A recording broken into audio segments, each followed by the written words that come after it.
गेला असे ज्ञानसूर्य महात्मा ज्योतिबा फुले व तसेच त्यांनी आपल्याला भारताला घटना देणे, राज्यघटनेचे शिल्पकार विश्वरत्न डॉक्टर बाबासाहेब आंबेडकर या दोन्ही महामानवांच्या प्रतिमेला वंदन करते.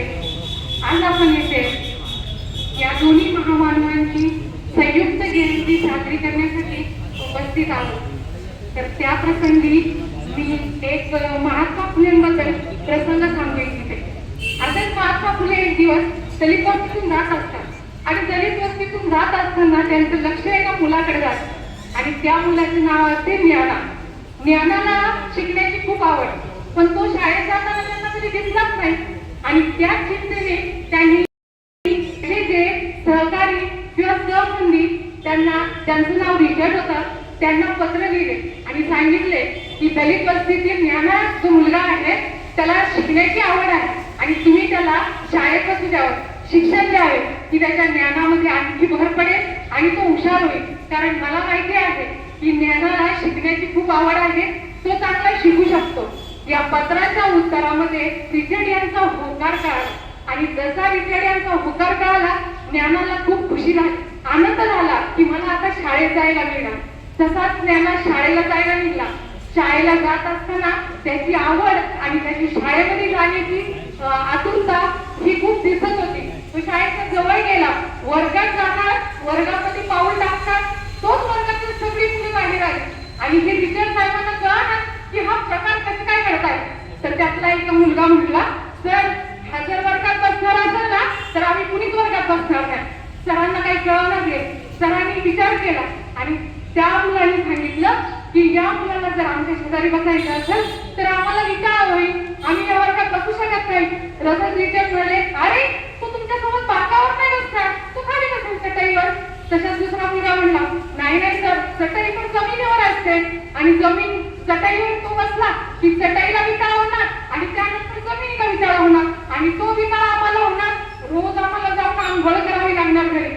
हा विचार ऐकून रिचर्ड खूप नाराज झाले आणि तो सगळा प्रकार ज्ञाना बघत होता आणि ऐकत होता. या ज्ञानाला त्या सर्व प्रकाराचं एवढं वाईट वाटलं की त्या ज्ञानाने त्या नाण्याच्या शाळेत येणं सोडून दिलं. तो कधीच त्या शाळेत आला नाही किंवा त्याला त्या शाळेत येण्याची इच्छा सुद्धा झाली नाही. आणि जेव्हा ही गोष्ट महात्मा फुलेंना कळली तेव्हा महात्मा फुलेंची कळकळीच्या मस्तकाला गेली. अरे असं का घडू शकतं, त्याला ज्ञान मिळवायचंय आणि ते मिळू शकत नाही.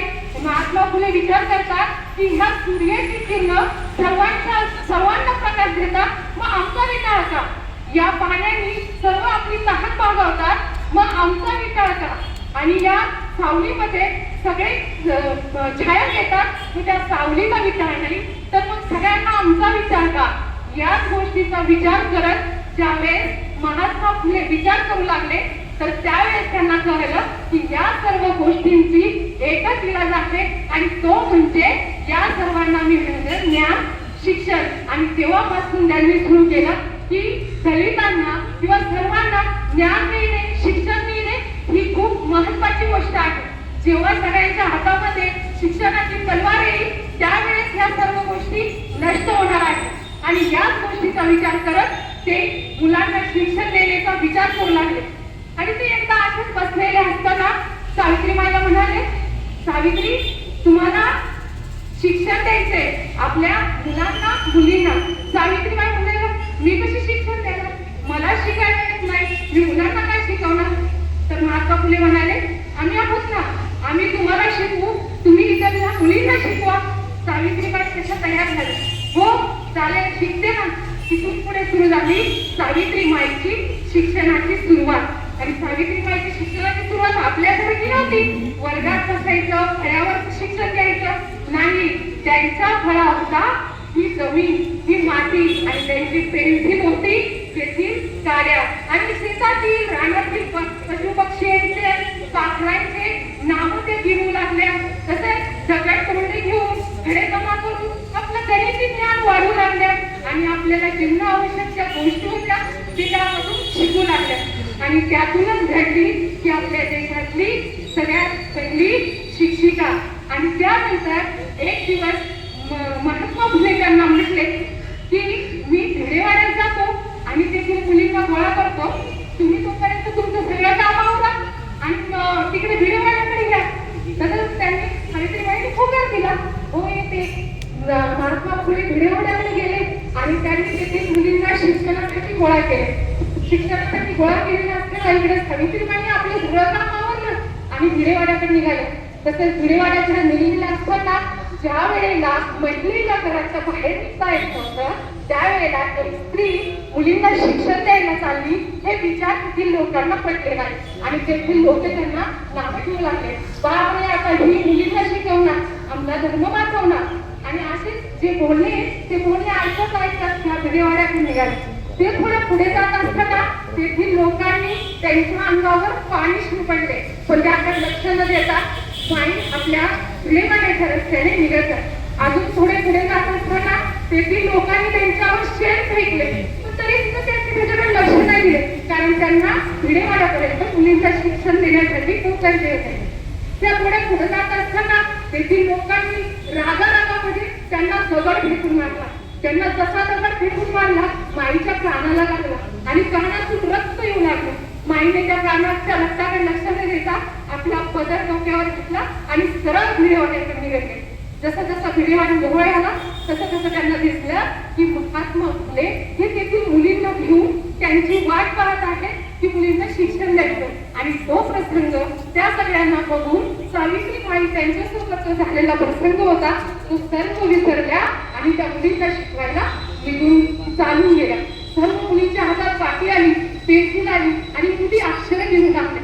तशा सावित्रीबाईच्या डोळ्यातून पाणी होता आणि त्यातल्या एका मुलीने पाहिलं आणि माई तुम्ही रडता? माई म्हणाले ना, मी रडत नाहीये. तसंच दुसऱ्या मुलीचं लक्ष त्यांच्या कानाकडे गेलं आणि कानातून येणाऱ्या रक्ताकडे गेलं. तर ती मुलगी म्हणली, माई तुमच्या कानातून रक्त येते म्हणून तुम्ही रडता? माई म्हणाल्या, नाही ग. त्यातली दुसरी मुलगी म्हणली, माई मग तुम्ही कशासाठी रडताय?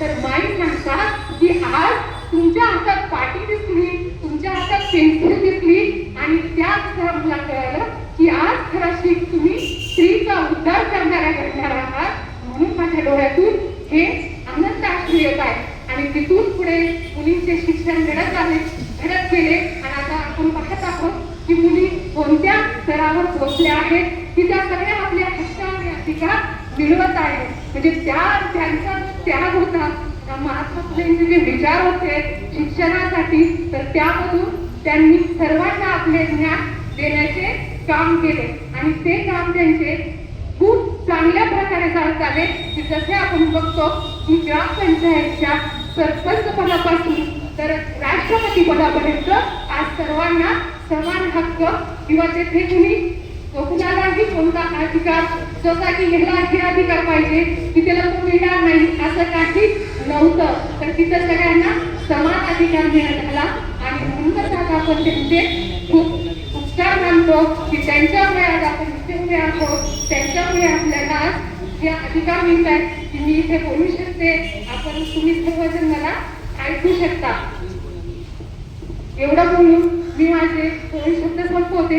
आयोजकांचे मुख्याध्यापक पर्यवेक्षक यांचे सर्वांचे मी आभार मानते की त्यांनी मला इथे बोलण्याची संधी दिली.